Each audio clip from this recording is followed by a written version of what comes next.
What is up, guys? It's your friendly neighborhood web war fanatic, and today we are ranking all the Justice upgrades in Marvel Champions. So let's go ahead and get started here with our first upgrade, Befuddle. This is a zero-cost upgrade. Attached to a minion, max one per minion. Interrupt when a character makes a basic attack against the attached minion. That character uses their thwart instead of their attack stat. So, I am not seeing a lot of uses for this card.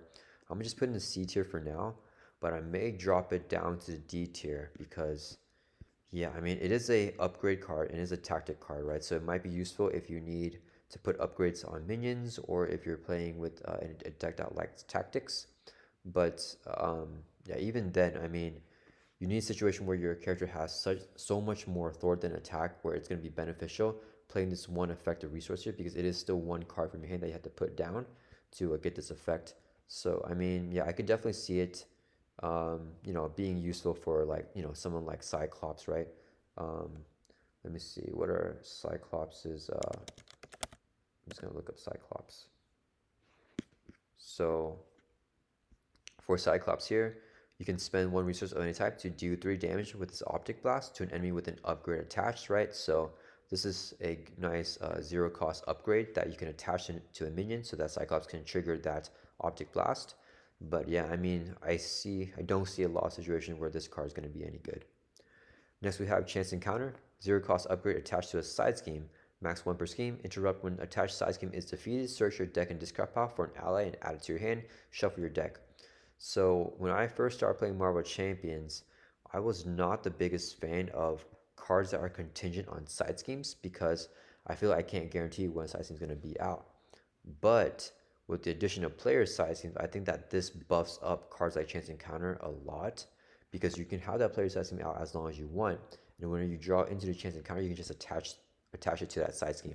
Especially if you're playing like Cable where you're running a bunch of side schemes, I think Chance Encounter with Cable is an S tier card because you are getting, I think it's an auto include because you are attaching to all his player side schemes. Whenever he clears them, you can get an ally from your deck or discard power back to your hand so you can recur Nick Fury over and over again.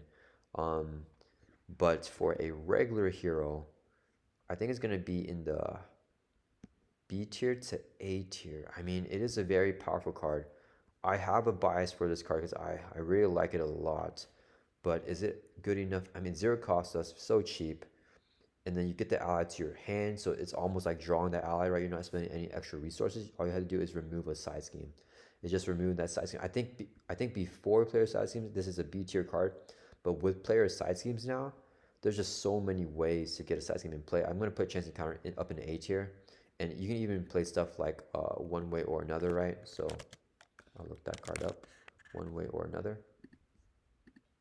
So if you play this card right here, zero cost event, search the encounter for a side scheme, review that side scheme, draw 3, and you can play Chance Encounter and attach it to that side scheme, defeat it, and then get an ally that you want to your hand. You can play with that 3 cards that you drew from the one way or another. So there's a lot of synergy in Justice, a lot of ways to get side schemes out. I think that being contingent on a side scheme is not that limiting of a factor. This is a very strong and powerful card because it's free to play and it's like drawing that ally up because you get the ally back to your hand with the Chance Encounter.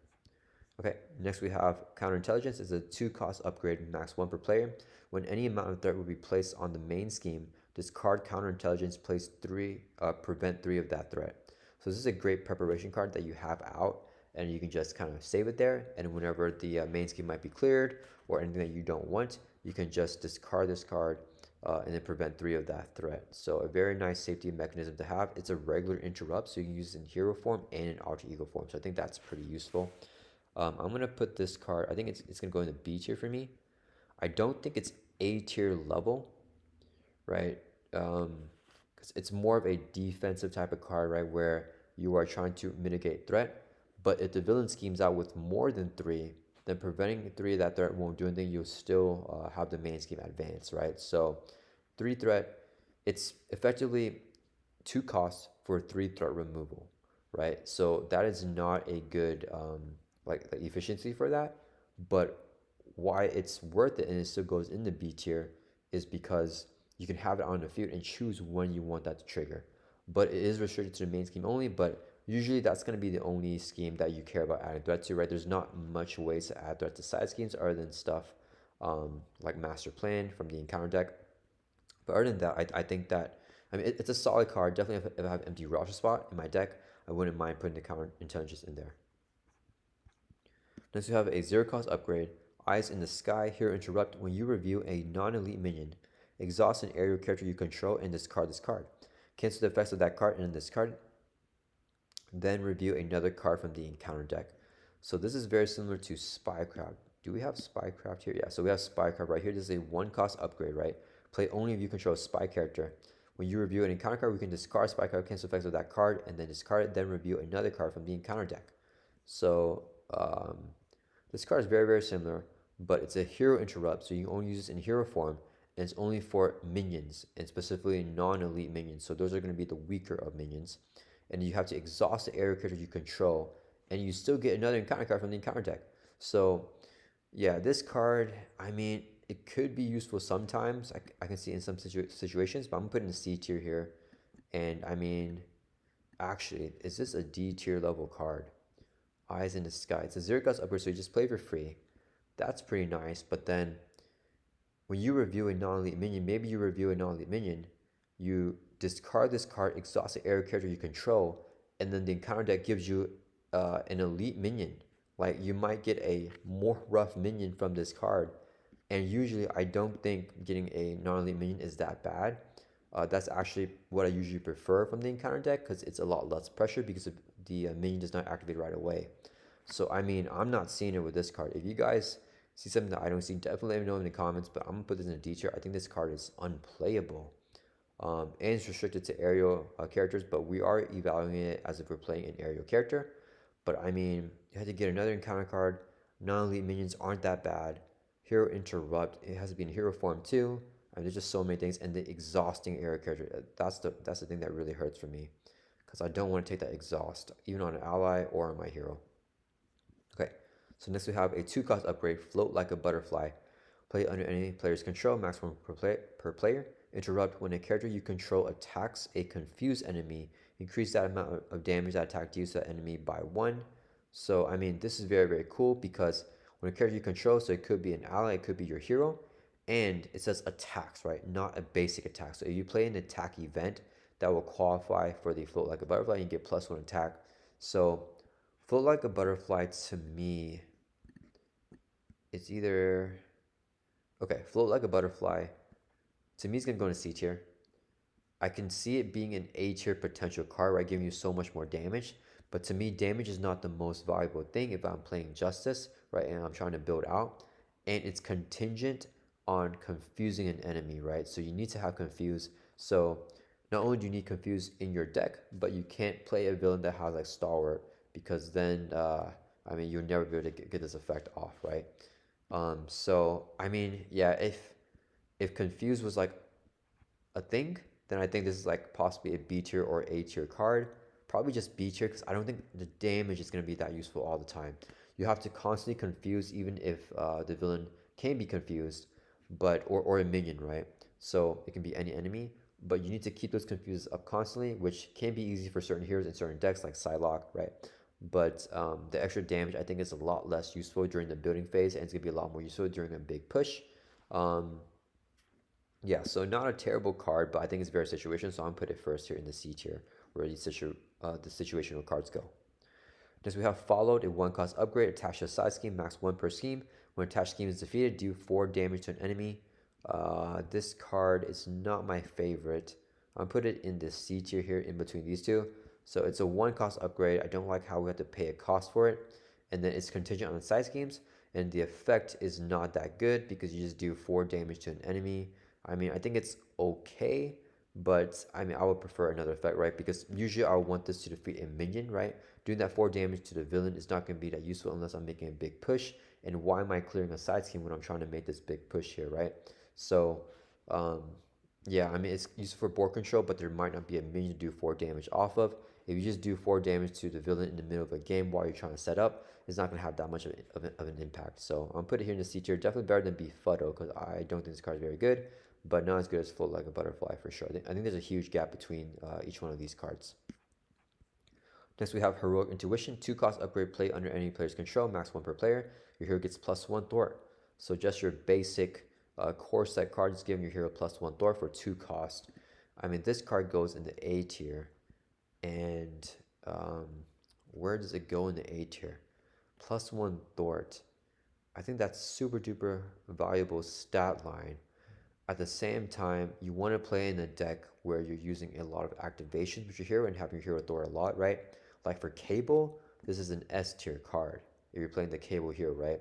But when I play Spider-Man Justice, I'm barely having Spider-Man Thor, right? I'm using Justice to complement Spider-Man by giving him thwarting, but not improving his actual basic thwarting, right? And he only has 1 thwart.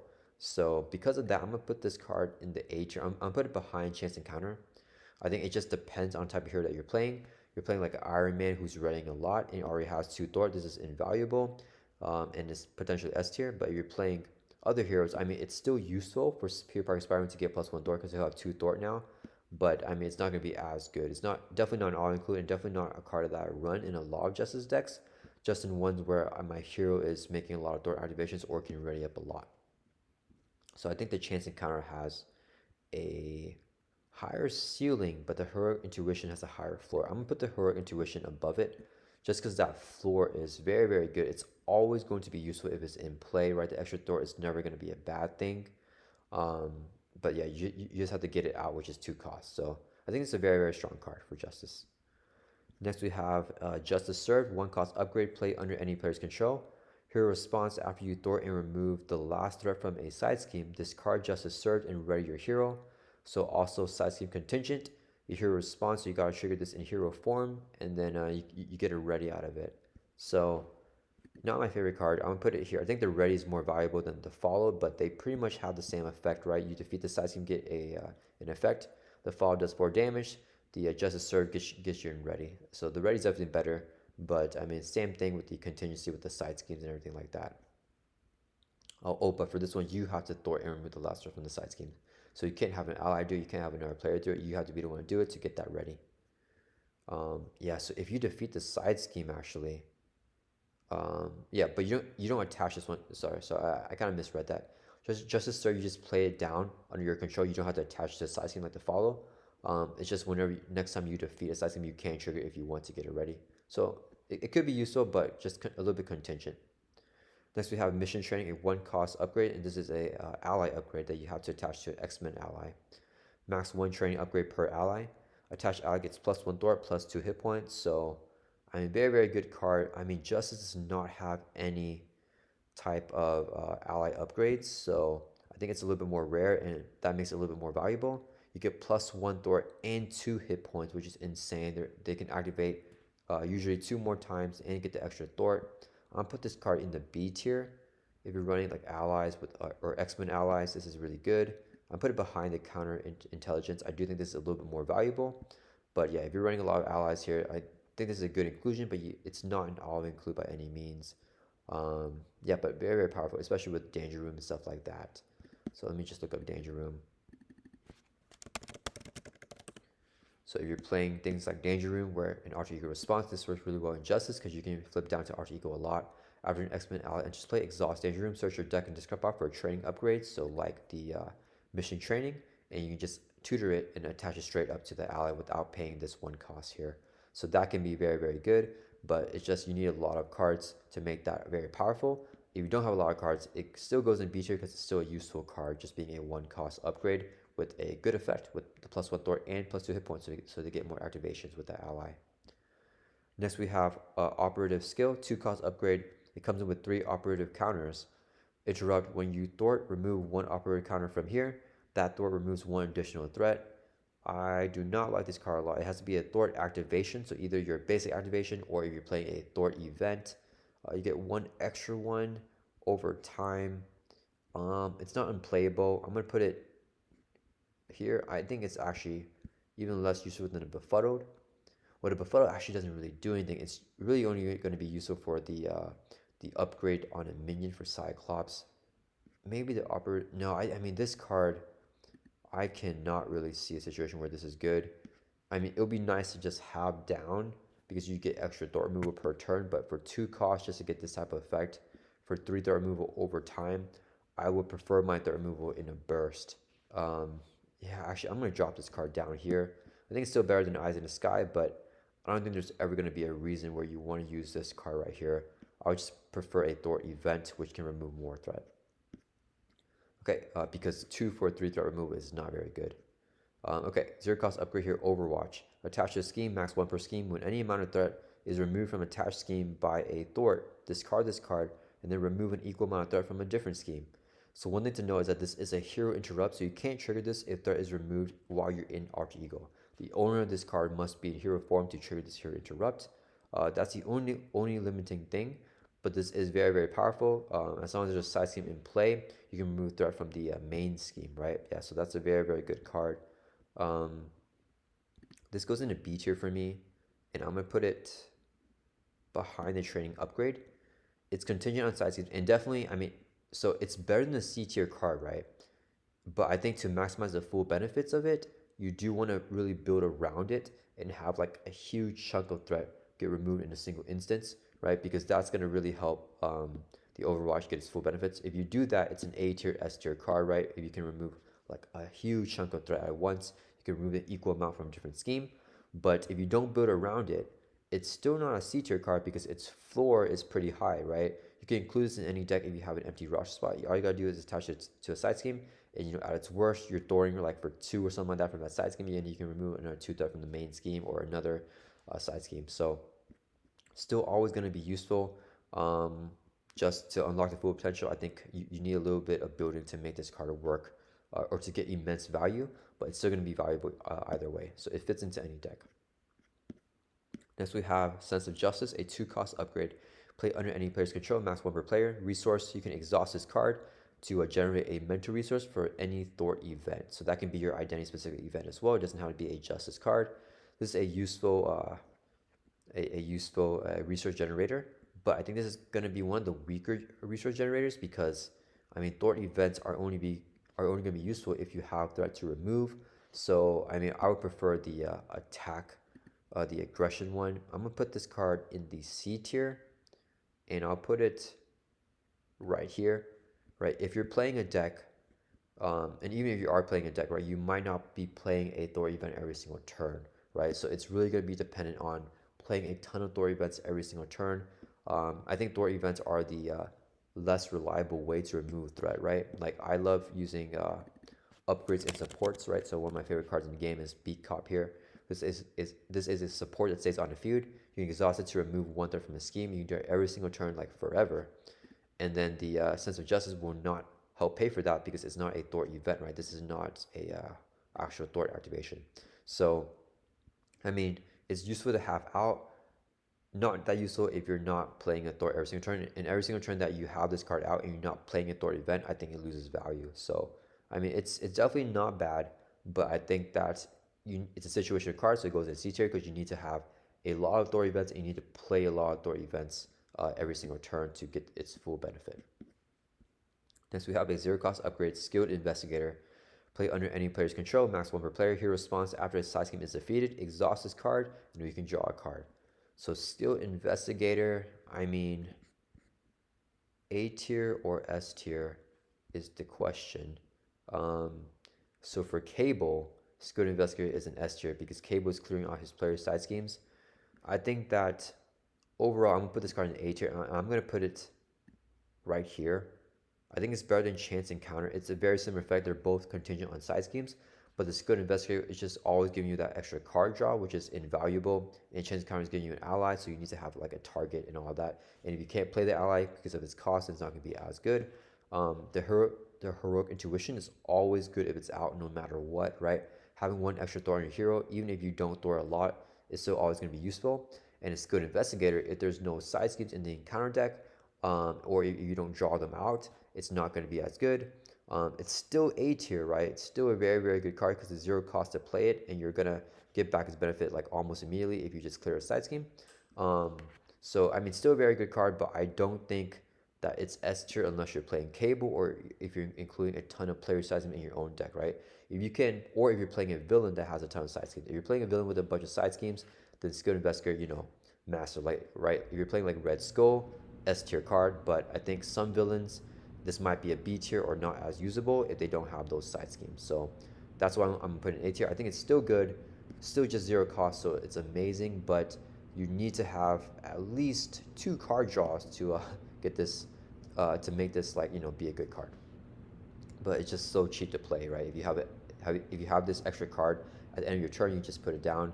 One thing to note is that it is a hero response, so you have to clear the side scheme in hero form to exhaust this card and trigger it and then draw a card. But very, very powerful card. Yeah. Next we have the Sonic Rifle. 3 cost upgrade, comes in with 2 charge counters and it is restricted. Hero action, exhaust the Sonic Rifle and remove 1 charge counter from it.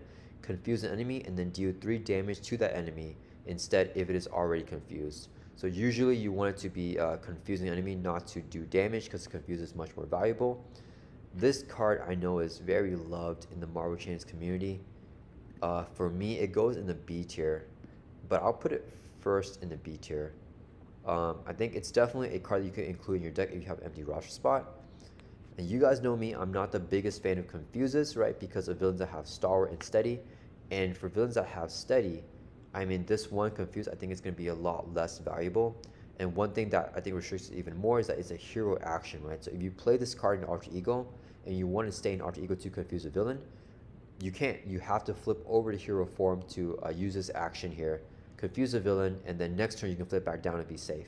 But it would be really cool if you could just use it as an action, but that might make it too powerful. But yeah, I mean, it's very, very expensive, being 3 cost. It comes into play. It just stays in there so you can save it for when you need that confuse.